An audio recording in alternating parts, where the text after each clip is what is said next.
people, see if they could become something more, see if they could work together when we needed them to fight the battles that we never could. Phil Coulson died still believing in that idea, in Hero. Well, it's an old-fashioned notion.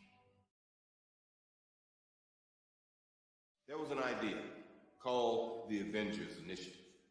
The idea was to bring together a group of remarkable people, see if they could become something more, see if they could work together when we needed them to fight the battles that we never could. Phil Coulson died still believing in that idea, in Hero. Well, it's an old-fashioned notion. Alrighty, guys, thank you for joining us this evening. This is David here with the Collectors. I'm joined with our special guest. Feel free to introduce yourself there, Danny. How you guys doing? My name is Danny Villarreal. I'm the owner and promoter for RGB Sports Show and South Texas WrestleFest. Perfect. Thank you for joining us, Danny. So I appreciate you taking the time, Danny. I know that you and me talked about doing the podcast before, and I appreciate you taking the time out of your day. I know with everything going on your day job and stuff, it's hard to come up with the time, so I appreciate it. Thank you for having me. Yeah, appreciate no time. And so, I mean, just a little bit about Danny. I mean, I know I met you, I think in Collector Mania a few years back, selling signatures and stuff. So, I usually, just to kind of get everything going here, we've got repping the Villarreals. That's my boy Julian. Hi, Julian. So bro. So Danny, like this last episode, I don't know if you saw it, bro. I was butchering Villarreal because I can't. I mean, I obviously you can hear it, right? Like it's very bad, bro. But my buddy Julian there was making fun of me. But I guess we'll just start off real simple, Danny. I always ask this to everybody because everybody starts off with anything. So what did you collect first? So I'll answer this one first, man. Give you some time to be a little icebreaker here. So one of the biggest things, and I've always said it for years, man, is my dad used to work at the Nickelodeon out there, and you got some love out there in the chat, bro. We got some. That's it. That's my wife. Oh snap! Thank you for joining. Awesome. My wife. Back in the day, bro, I collected what's that thing called Pokemon cards, like Charizards and stuff. Obviously, I don't know how much they're gonna be worth. And my dad was a security guard at Nickelodeon back in FAR, and he would like talk to the guy and get like Pokemon cards off the prize desk and stuff. And then that's kind of what got me into collecting. But me being like the fat kid I was, I would sell them to buy like pizzas and ice cream and shit, It was all profit, bro. I didn't pay for them. My dad would get them and stuff. And I guess that was my first time hustling, I guess because I didn't want to eat the cafeteria food. Yeah, it's crazy, right? How like your hobby kind of turns into like a little side hustle, like almost everybody. Exactly. So do you remember what you first collected and like how your collection grew outside of that? Yeah, like the first thing I can remember that I collected way back when I was a little boy would probably be Pogs, like tassels. Yeah, tassels. You know how people used to collect like the little Mexican tassels, and you would play each other, and you try to win everybody else's collection and stuff like that. But another thing that I used to collect, I grew up kind of like the hood part of Mission. So I would collect those homie stickers, the ones that you would buy in HEB, that you put the little quarters inside and they come out. I used to have like hundreds of them until one day they stole them from me in junior high. They stole them from you, bro? Yeah, some guy went into my backpack and stole all my, bro. Like years and years of like collecting those stickers. I had them like in a little, like an envelope, and somebody just took them in one day. Hey, someone out there is talking smack, bro. They're like, I know Danny, but I took all his homie stickers. That's jacked up. So I remember those, bro. I remember like the figures and the bubble machines, right? You get like the 50 cents, and you would always pray to get the cool one, but you always got stuck with like the chola or whatever, like I want this one, and boom, you would get something that you didn't want, but you could live with it, right? Or you would get one that you already had, or like a sapo or something like that. Exactly. Well, that's cool, man. That's cool. I remember the tassels. Were you any good at the tassel thing? Did you like collect everybody's, or did you just buy them all? I mean, I was decent. I mean, I wasn't like one of the best ones, but I remember there was one guy in our elementary that would kind of like just beat everybody and just took everybody's collection. I wonder what he's doing now. Tassel champion. He probably just threw them away or something. Nice. So, I mean, obviously, right? So, given where you're at now, like with the collectible world and stuff, a lot of times, people have a misconception, like just because we're the collectors, that we don't dip into like, sports and so forth. Mhm. So, obviously, like you start off with homies or tasos and homies, right? So, like, when did you start kind of going? Like, did you ever go into like the nerd stuff, like Dragon Ball, Power Rangers, or did you ever get into just straight sports, or like how did that all happen? Yeah, no, I've never really been into Star Wars, Star Trek, all that stuff. I mean, I like Ninja Turtles, Power Rangers growing up, but I never really collected anything from them. You know what I mean? Um, I really didn't start collecting again till like my adult life when I actually had some money to be able to buy myself some stuff. That's true. I grew up, Exactly. I grew up really, really poor. I lost my dad when I was 8, so it was just my mom that kind of raised, me and my brother and my sister. So, she really didn't have money to buy us, collectibles or stuff like that. But once I became an adult, I'm a big Cowboys fan, huge Dallas Cowboys fan. I know they haven't won in 26 years. People will make fun of me, but I'm a huge Cowboys fan. So I collect a lot of Dallas Cowboys stuff. Like anything that has come out that involves the Dallas Cowboys, whether it's Funko Pops, McFarlane's, mugs, caps, whatever, I have it in my collection. Mhm.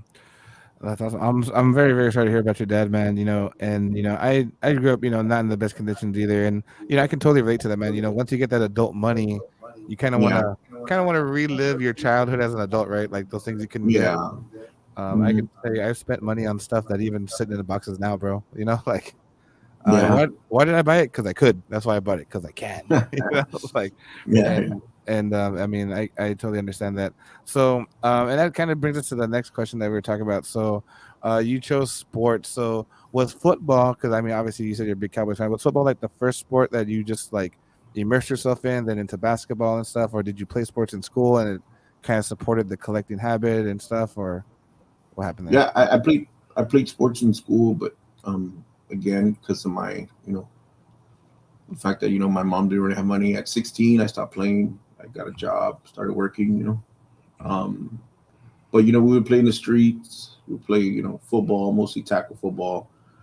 Where I grew up, we used to play tackle football on the actual street. We used to go play in the fields of Mission High School.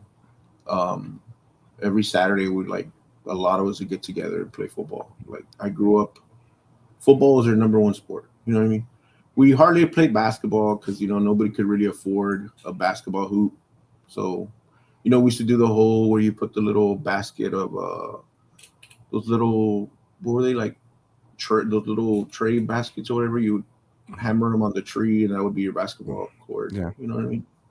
I But get you. mostly we play football. It was like the cheapest sport to play. If somebody had a football, you had like 10 friends. Let's go 5-on-5. We'll go play at the field.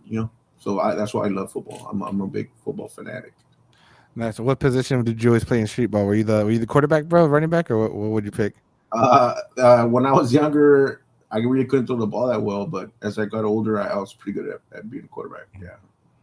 Yeah, I can tell you, I've suffered a sports injury by playing street football. I broke my nose twice. So Oh, really? yeah, I broke it. So check this out, bro. I broke it to the right side, right, and then me being dumb, I started playing basketball, and then I got fouled, and I broke it to the left. So it was a clean break. You got the elbows. Yeah, bro, it was great. Like the doctor was like, "Wasn't your nose broken the other way?" And they pulled up the X-ray, and I was like, yeah, it was, but hear me out." And it was just crazy. Did you ever get injured playing any street sports and stuff, or no? Yeah, I mean, I would play a little bit of basketball. Would go to like the public parks, but it was kind of like how it was like you have to beat whoever's on the court to be able to then continue playing. And I was never really that good. Like I couldn't really bounce the ball that well. I mean, I could shoot and I could pass and steal, but like dribbling, even till now, I'm not that good at it. So Yeah. I never got too into basketball because I always felt like I just wasn't skilled enough for it. So I kind of just you know stirred away from it. I But get we you. did play some. Somebody commented about softball. We did play. some baseball, but like I said, a lot of us didn't have gloves, so Yeah. really didn't play it that much. Yeah, what's it called? My buddy Julian, bro, we used to play softball. He got me into softball and sports because I didn't have a lot growing up. And when I was in high school, I kind of gravitated towards, my buddy Julian now, right? We were playing co-ed, bro. I was smart, bro. I was a smart kid, bro. What I did was I played intramurals to count for community hours, but it was like hanging out with your friends. And I took I'm gonna call it a line drive. He might not call it a line drive. I took like a line drive bounce, and I got like stitches on my eye, bro. It was horrible. Man, you've taken a lot of interest to your face, huh? Bro, sports is not my thing. I was trying to keep up with the cool kids, bro. Like as you can tell, it's all about collectibles. You've seen the Funko Pops, you know what I mean? Like Yeah. I didn't have a lot of sports going on. My brothers are like, I love my brothers to death. I highly doubt they're watching this podcast, but they're, not to make fun of them, but they're literally double my age, bro. Like they're in their high 50s and stuff. And so, there was a big age gap and stuff. They were already living their lives, and I was over here barely in, high school. But I did take a lot of injuries. I wasn't that good. How they Most of my injuries were like ankles, twisted ankles, stuff like that. Nothing to the face. Nothing to the face. Yeah, well, my face, Nah, my face was a target, bro. I don't know if that's good or bad. That explains why I didn't take anything to the face till I was in the army, and I took a bomb to the head. Kind of. No, well, I mean that'll do it. I appreciate your service. So, yeah, thank you. What got you into the army, bro? We can, if you don't mind talking about that. Like, what was that transition from high school into the army, or what made you want to go that way? Well, I was a senior in high school when 9/11 happened, so I was kind of a bad kid, like was getting into trouble, skipping school, and I knew I didn't want to go to college. I knew once high school was over, I didn't want to step foot in another classroom for a while. I was just tired of school. My whole life was school. And like I said, I grew up poor. So when I went to go sign up for the selective service, they said, hey, well, you can get paid, you can go travel, So it's kind of like someone who grew up kind of poor. It's kind of like the answer to a lot of stuff. And honestly, it was probably the best decision I ever made. It gave me like a purpose in life, and I learned a lot, and I learned to, I guess, be happy that I'm alive, and that's why ever since then, like I don't waste a day of my life. You know what I'm saying? Yeah, of course. I was talking about I recently just got the coin. Have you heard the Memento Mori, right? Live every day like it's your last. So, yeah. That's one thing that I just kind of recently got into, just because there's really nothing to do here in North Dakota, so I do a lot of reading, So where you at right now?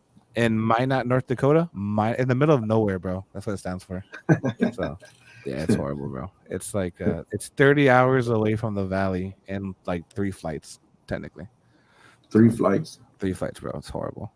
So, but that's awesome, man. So then, I mean, again, man, if it's too personal, let me know. But do you think, or where do you think you would have gone if you had not joined the selective service? Do you think you would have still had the same path of where you're at now? Do you think it might have taken a multiverse turn, right? Like, would have gone like a completely Yeah, different direction? I don't know. I'm pretty sure I wouldn't be doing this.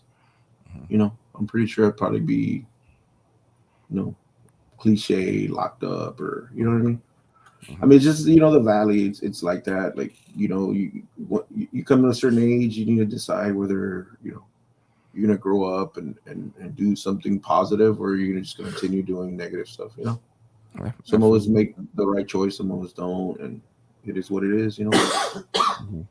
Very true. So let's just fast forward a little bit. So you finished your selective service, and what was that gap between your selective service and going into like your first actual like event? Like, did you ever attend any events like as a vendor, or what kind of made you want starting to sell? Like, did you go to a con and you're like, hey, I have stuff too, or how did that happen?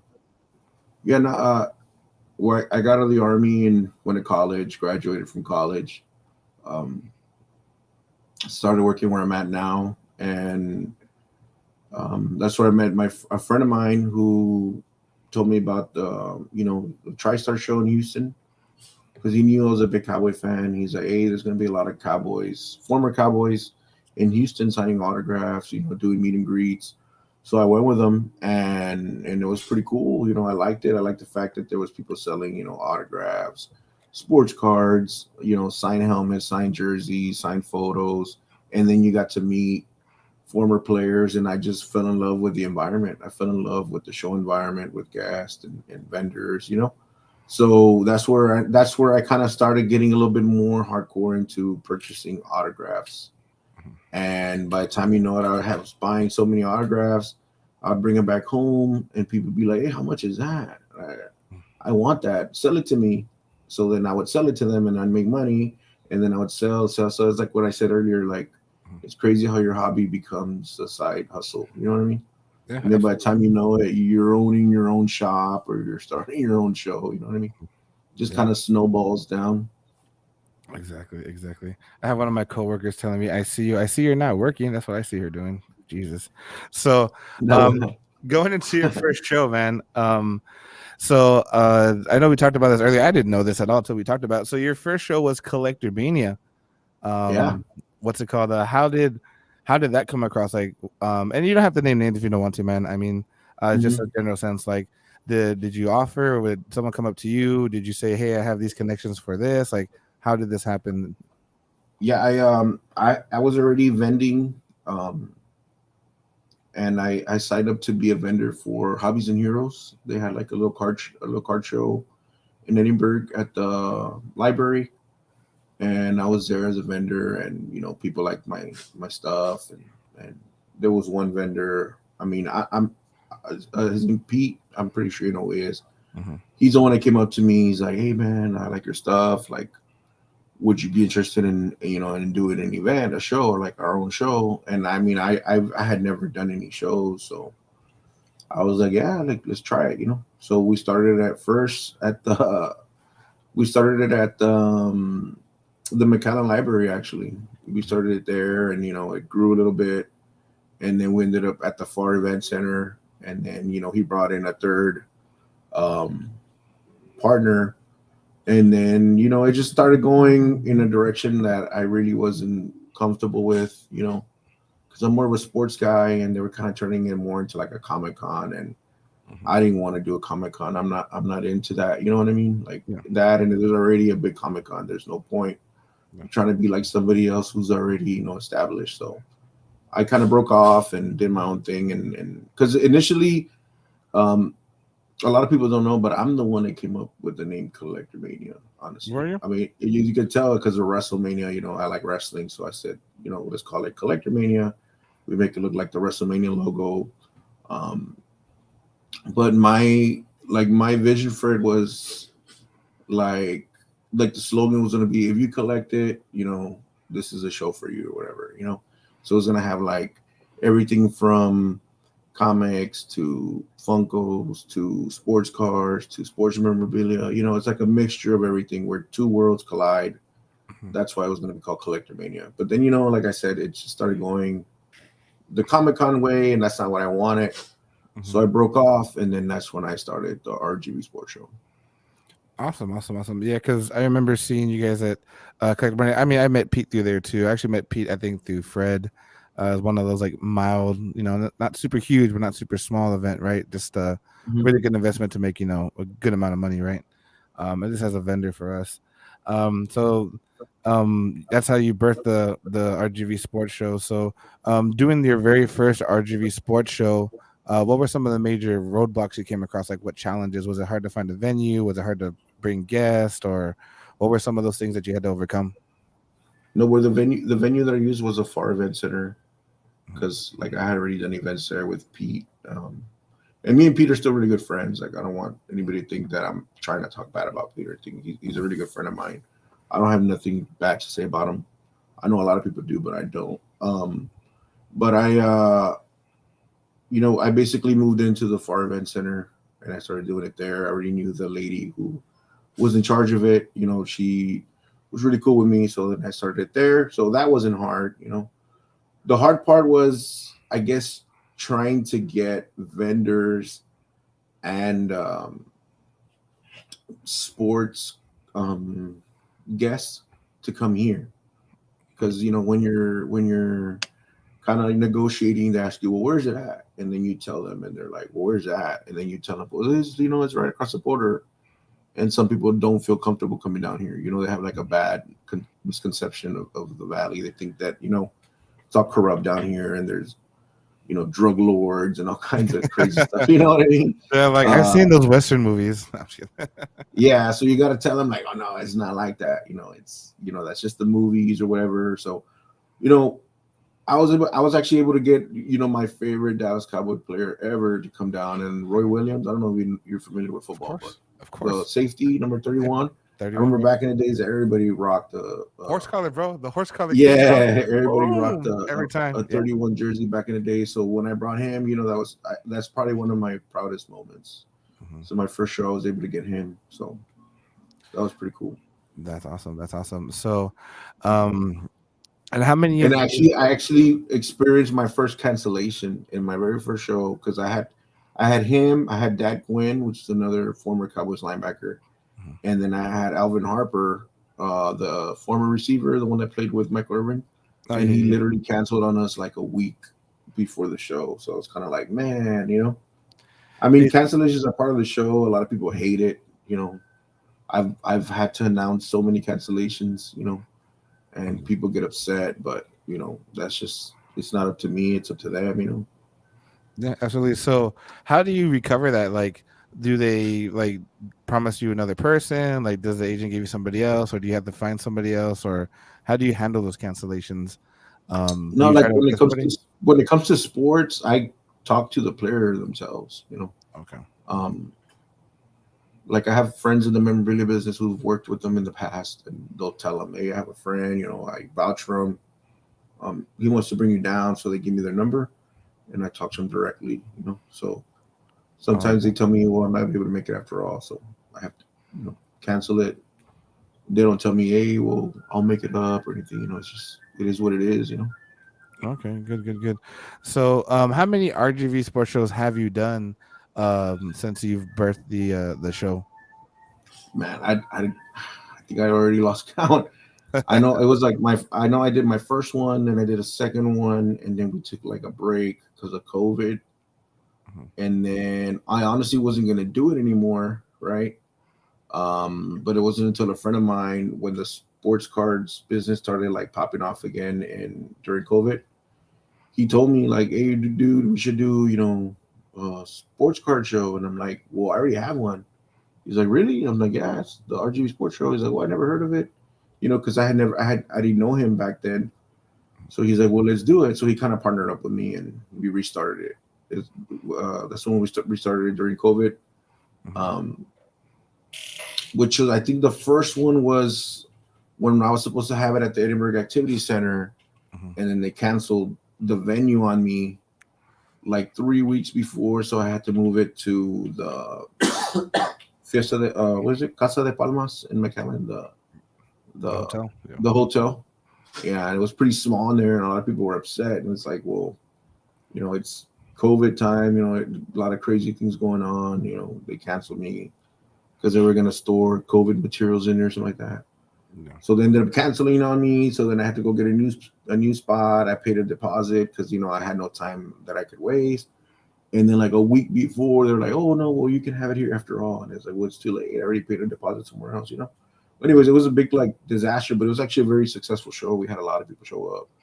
Nice. I remember the pictures. So obviously I know for sure you've done a few, man. So is there any one particular one that sticks out for you, and was there a reason why it sticks out for you? Yeah, my favorite one was the one that we did at the Mission. What's it called? The Parks and Recs. Right? Yeah, I'm sorry. Mission Parks and Rec. My mind goes blank sometimes. The Mission Parks and Rec, when I had Kurt Angle, Darren Woodson, Mark Henry, Melina, and then Pete helped me out. He brought those 2 Power Rangers.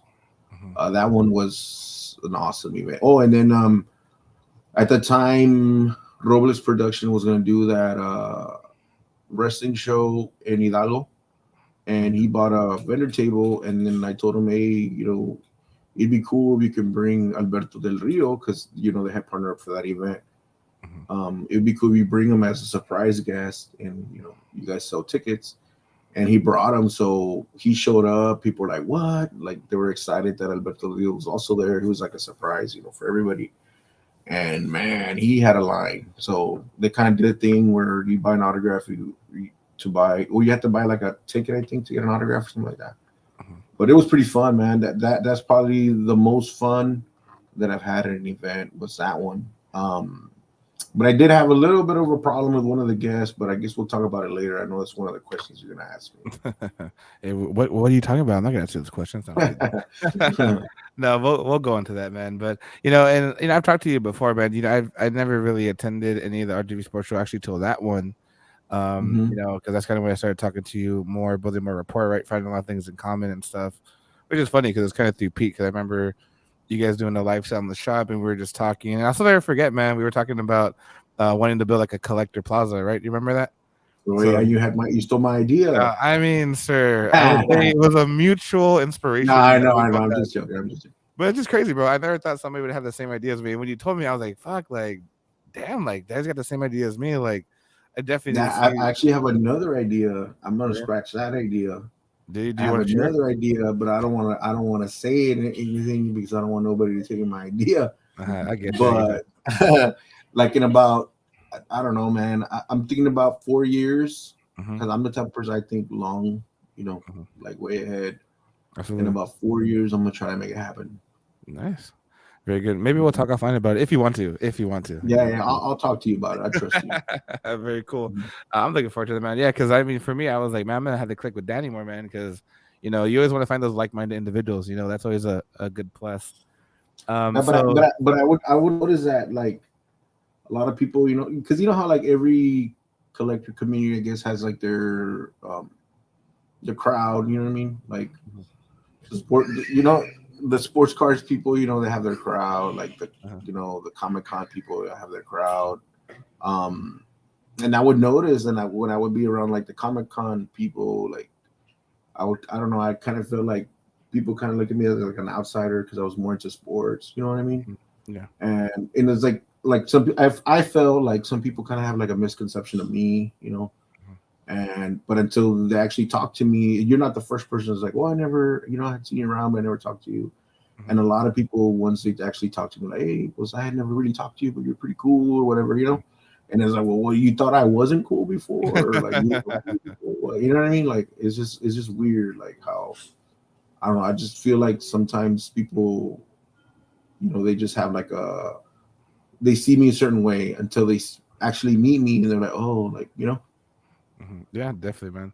I mean, I remember I've always told these guys, like, man, I want to go big. I want to have a building. I want to rent it out, one-stop shop. You know what I mean?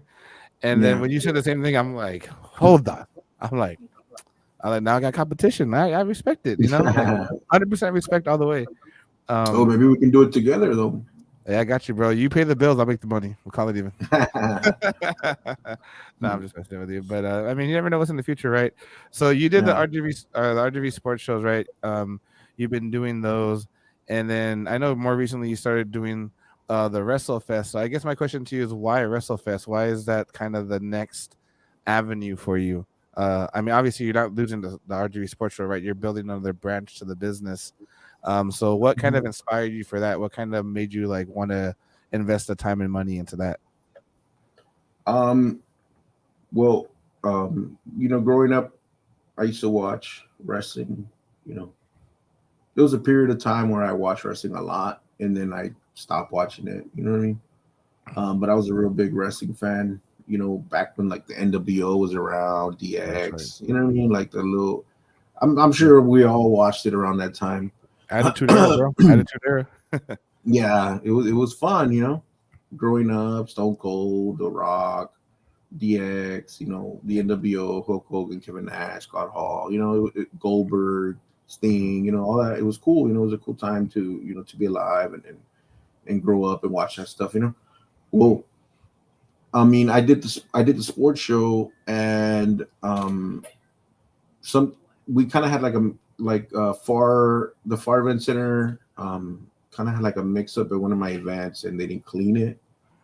So when I showed up to do my event, like I literally had to clean the place by myself, So the way they kind of like made it up, they made up for it for me. They gave me like a free event, right? Okay.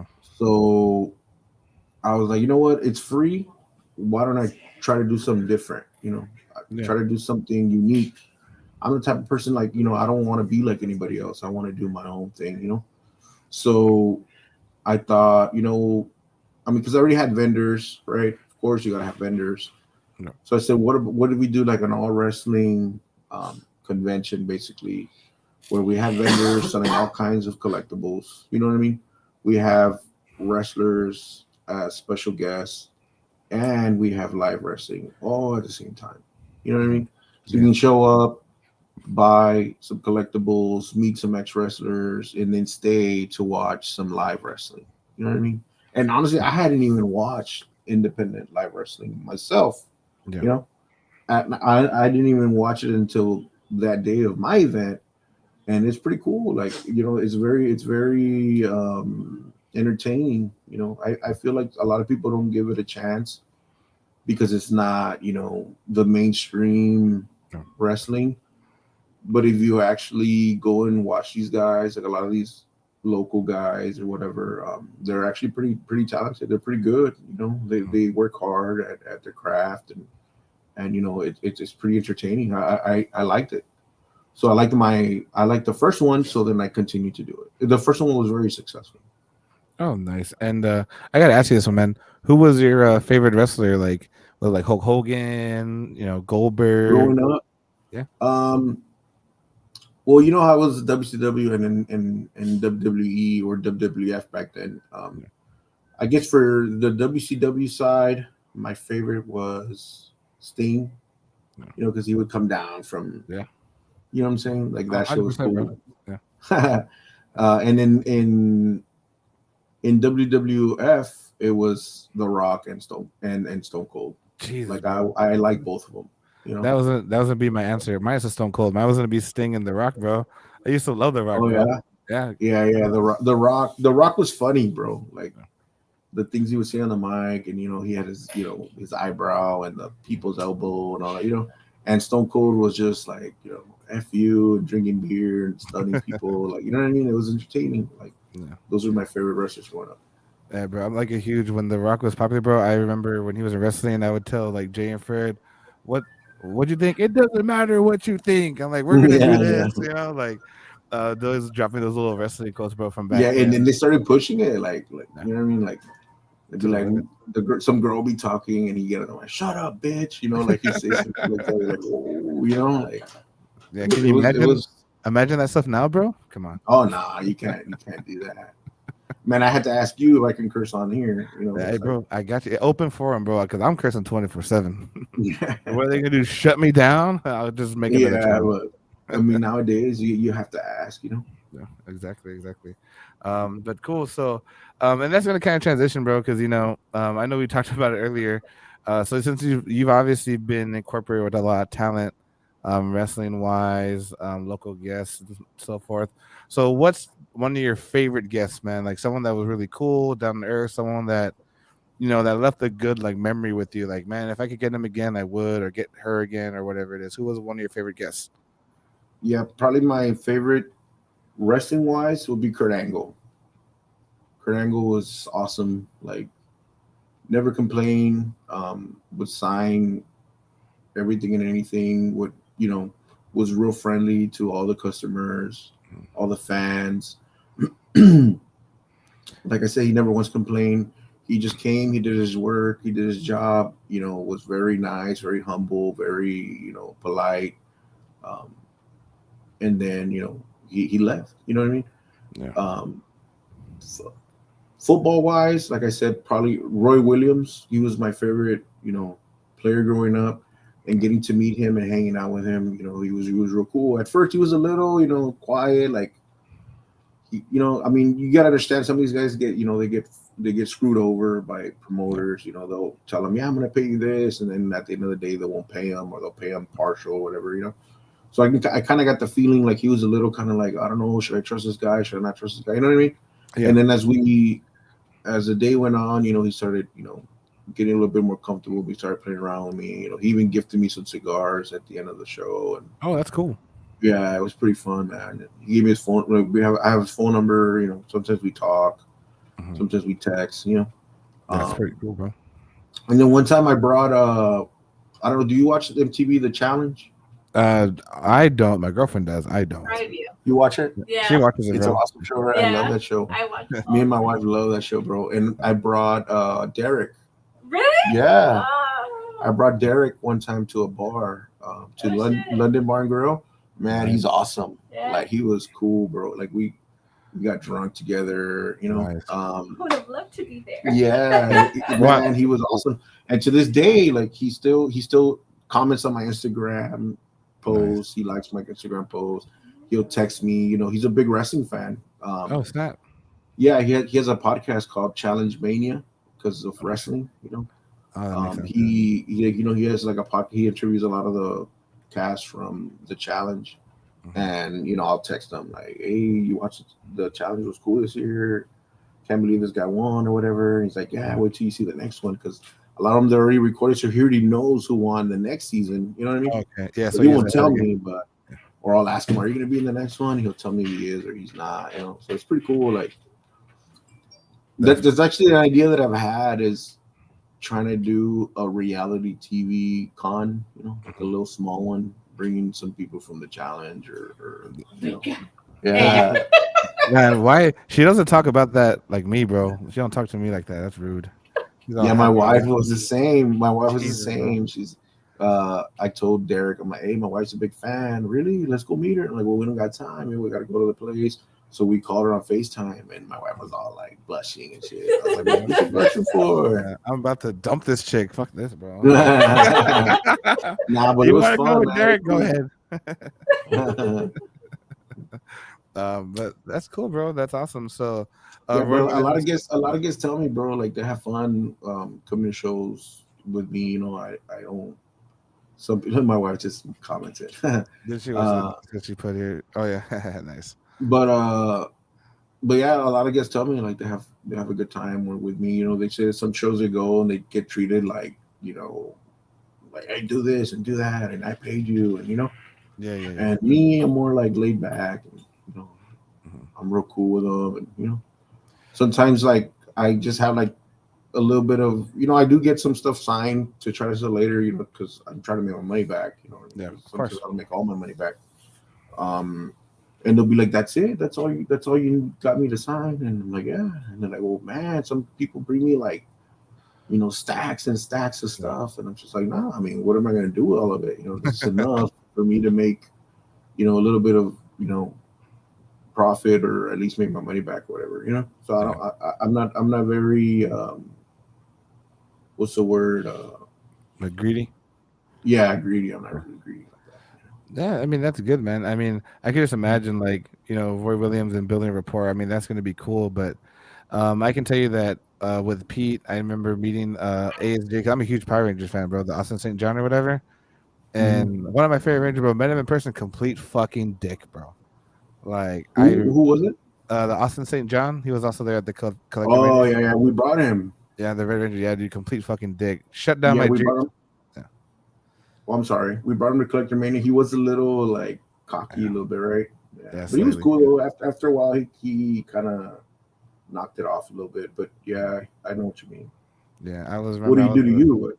Oh, bro. So I was trying to get something signed, and like I had read that he doesn't really like resellers and shit. And I remember they were doing like a Q&A, and he just gave me like the fucking ugliest look, bro. Because our table was set up behind the stage, but there was a curtain, right?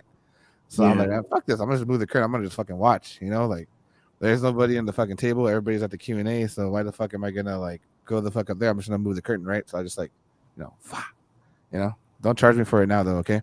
But I opened the curtain and shit, and like he just gave me the ugliest look, and I'm like, what a dick. And I'm like, all right, like whatever. Like I got some shit signed, and like for everything that I get signed, I don't really get it personalized, but I do keep them. Like I don't flip them, I mean, but he told you had to, right? Yeah, he told me I had to, and I was like, I guess like that's gonna kind of throw off my whole collection. So the only thing I have to myself obviously is just his, everything else like Jason Day, Frank, all the other ones, they're all just regular signatures, Yeah. That was the only thing that kind of fucked everything. And I'm like, bro, like I get it, but I mean, I guess because I didn't even bring a lot. I think I just bought the one figure, but obviously I was selling like Red Ranger pops. You know what I mean? Yeah. So, and then me being me, we would make sure we put it in the pop stack with the card and shit. So maybe he saw the card a lot in the shirt. I don't fucking know. You know what I mean? Yeah. But that one kind of, I was like, man, like my superhero growing up and shit. You look up to the Power Rangers and shit, and He then let you down. yeah, and I mean that's completely down, bro. But I was just like, yeah, like business, bro. I mean, at the end of the day, it is what it is, right? Yeah. So, and that kind But of yeah, I had made these huge 16x20 posters. I had two of them, and it was like a custom image where it had all the helmets. Yeah. And all the Rangers had signed it, and I had gotten Steve Cardenas to sign the red one, right? But I wanted to add him as well, Yeah. and he refused to sign it. Did he really? He's like, yeah. He's like, nah, I'm not gonna sign it. So he's the only one that didn't sign it. That's fucked Like up. the original Green, the one, Yeah. the one that passed away, he signed it. The black girl signed the yellow one, and then who Amy signed at Comic-Con, she signed the pink and everything. the pink, and then David Yo signed the blue. Comic-Con, they brought him down to Comic-Con. Yeah. So I had it like kind of already finished. I just needed him, and he refused to do it. He's like, nah, I'm not gonna do it because you're gonna make money off of it. And I'm like, well, how's that any of your business? You know what I mean? Like, exactly, bro. Disappointed, bro. Disappointed. Damn, bro. I just see all my coworkers at work just commenting, bro. I'm about to call my boss on these guys. Jesus. And yes, that's fine. So obviously you had good and bad guests, man. So I'm gonna, if you choose to name drop, I mean, I'm all for it, man. But what was one of your not so favorite guests? What made it, where you're like, I'm never ever gonna invite this person to my show again? Do you have a specific person? This guy was so bad that when he comes out on TV, I change the channel. Well, like I said, my favorite RG Sports show was the one that we did in Mission, and one of the guests was Mark Henry. Mm-hmm. And man, like we had already agreed to a price. I had already paid him a down payment. Right? He shows up, he sees the amount of people that are there. Well, first of all, he couldn't even find parking, so he was pissed that he couldn't find parking, right? Because he drove down with his son, and so I had to go outside and help him find a parking spot. And he gets off. He's like, "Man, there's a lot of people here." And I'm like, "Well, yeah, So he walks in, and then everybody starts, "Oh, Mark Henry," clapping for him and saying what's up to him or whatever, right? So then as I'm walking him to the back, how it was like the front, and then it was the back gym. As I'm walking him to the back, he sees his line, and he's like, he basically starts telling me he's gonna charge me more. And I'm like, why? Like that's not the way it works or whatever, So we ended up having to go to the back, and he was trying to charge me more, and I was telling him, no, I'm gonna pay you what you said, Mm-hmm. So we basically had to call that one. I did get him through an agent, so we had to call his agent, and his agent basically told him either you go out there or he's gonna sue you, whatever. So he agreed to do it, but he was like in a bad mood, and I was in a bad mood because I didn't like the way he was talking to me. You know what I'm saying? Yeah. Like I'm a nice guy, bro, but like once you start, talking shit to me, like I'm no more that hot. You know what I'm saying? No, 100%, bro. Yeah. So I took him to his, and I didn't care how big he was. I'm like, shit, like, I cursed at him and everything. I'm like, nah, fuck no. You know what I mean? Like, I don't give a fuck who you are or whatever. Like, you know what I mean? Hey, equal rights, equal left, bro. Right now, I don't care. So I took him to the back. I took him to his table, and well, the people that were handling him told me that he was like disgruntled and pissed the whole day. You know what I mean? Really? He was kind of being rude to the people and stuff like that. Yeah. Mm-hmm. So that's probably the one that sticks out the most. Everybody else, like it's been pretty cool. The only one is from another one from the first Collector Mania was the female actress. I don't even remember her name. She's the one that came out on was it in the army now? The girl, what's her name? Which one? The one in the movie with Pauly Shore. Jesus, what's it called? The first Collector Mania, the one that had ASJ or what? Yeah, the one Was that was it the she comes out in the baseball movie? The gym girl, the Sarah Newark or no? No, she plays baseball in the movie. Jeez, in the bro. League of Their Own. League of Their Own. League of Their Well, I Own. can't really remember. I have a really bad memory, but she was kind of rude also. But I was able to calm her down, and she ended What? up doing the show. I guess.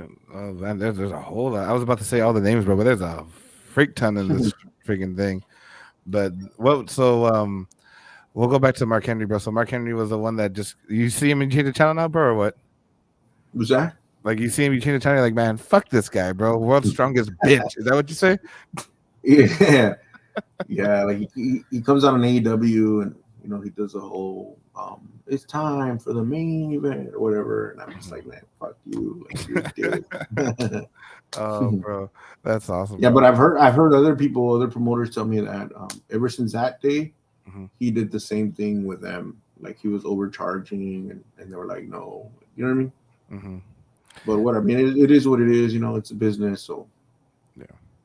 I get you. So, did you ever would that put like a bad rep down? Because I know you said you try to directly contact them now. So, do you just try to deal with them on a one-on-one, or do you now you kind of like second guess going through the same agency? I'm assuming. I mean, No, do you take a different approach? I've used the same agency for some people after that, so it's not their fault. That was just him, like. But yeah, now I'm kind of learning how to kind of do it on my own, Mhm. or I'm kind of building like a little reputation for myself, and wrestlers will tell their friends who were former wrestlers, hey, this guy's good, work with him, whatever, you know what I mean? So, I remember yeah. when you brought what's his name, Ryback, right back at Oh the yeah, right back. yeah, that was cool, bro. He was a pretty cool dude. Yeah, well, So a lot of people didn't like him. Because really, like I said, I had taken a big break from watching wrestling.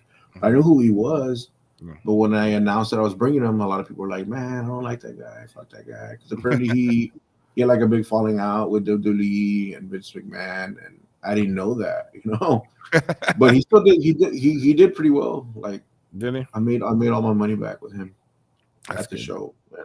Yeah, I remember we just gave him a collector cut, bro. But he was just a cool dude, like just to talk to. You know what I mean? Like, Yeah. He was pretty cool. Yeah.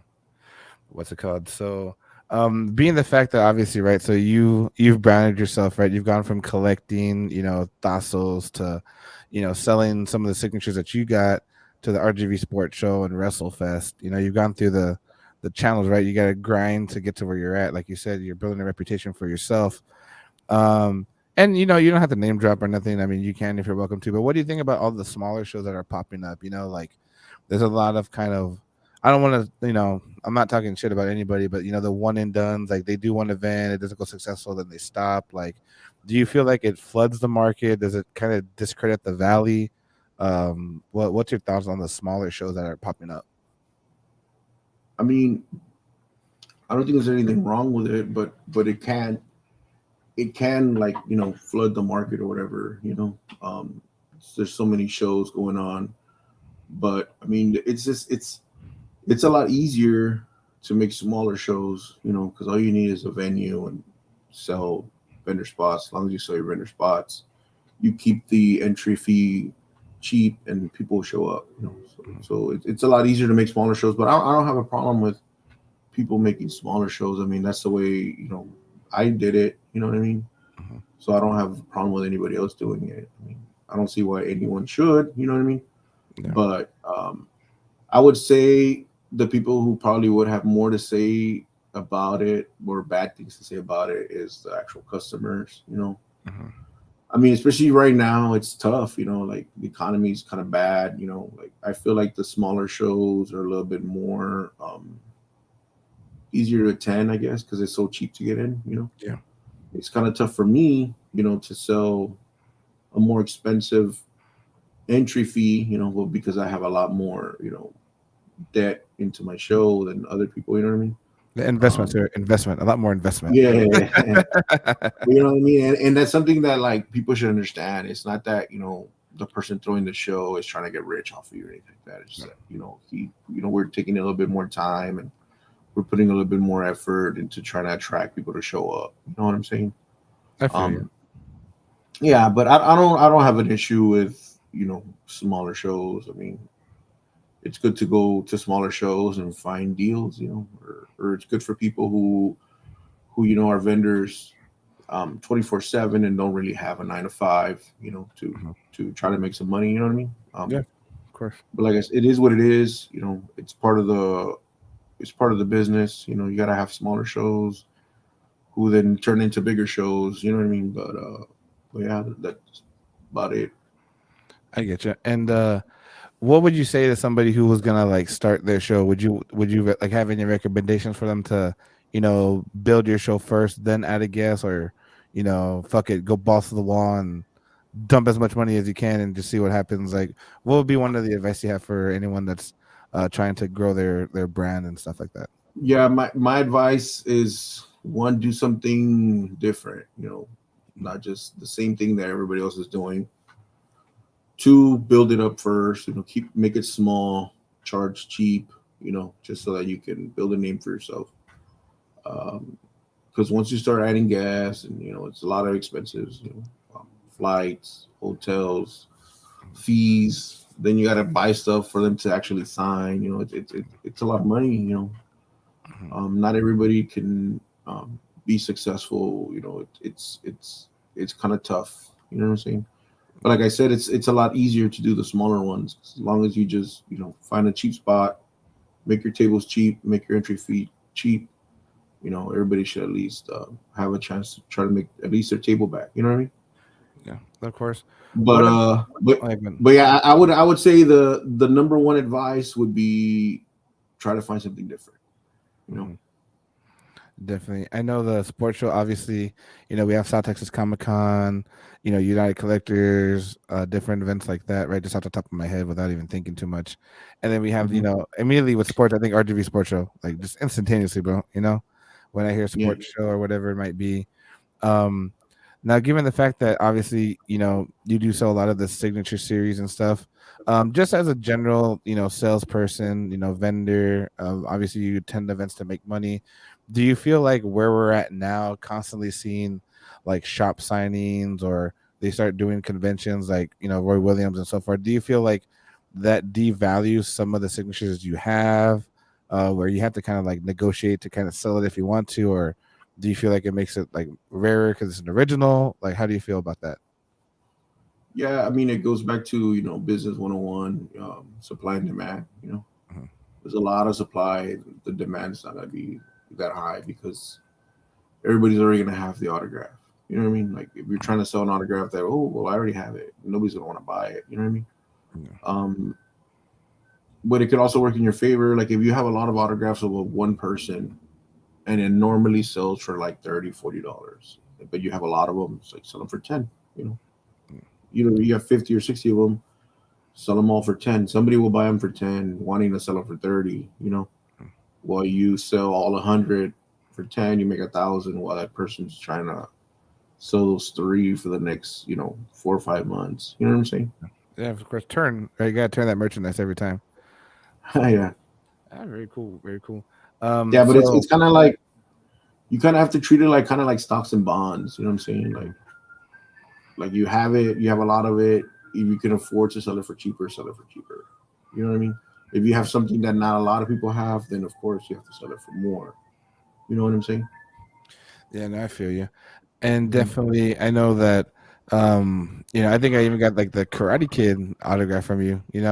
Not sports Yeah, related, but still something fucking cool. You know what I mean? yeah. No, yeah. I dip into the whole entertainment. I got some Cobra Kai stuff. I got some.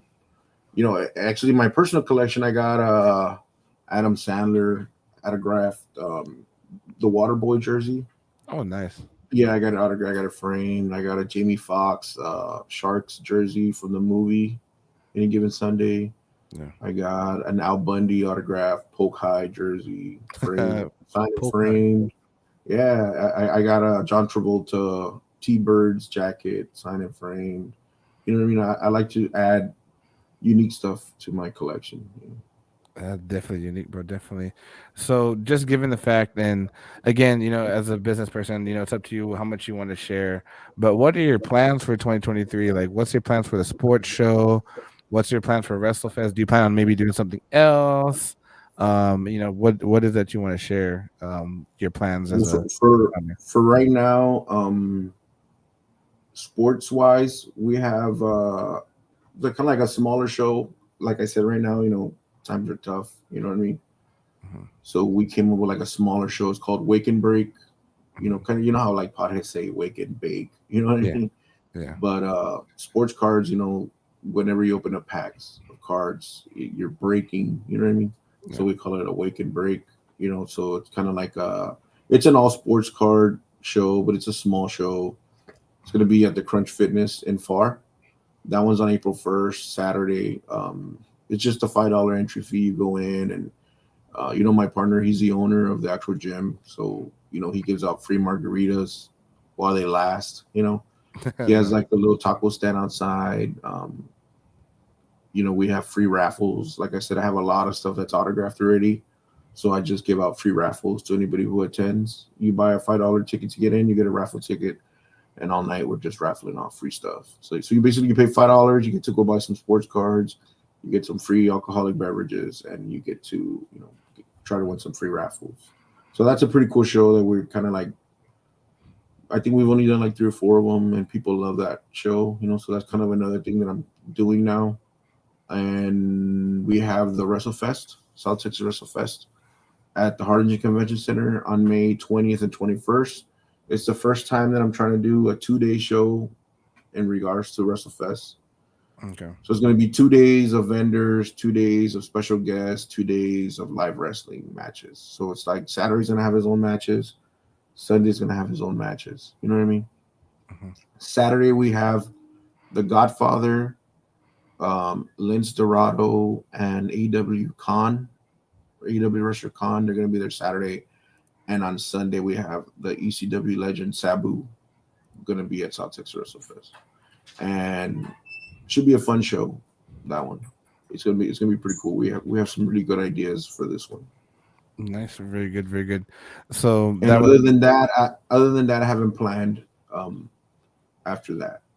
So I don't no. really. That'll probably be it for now until you know once I kind of start getting these out of the way, I'll see what else I can do.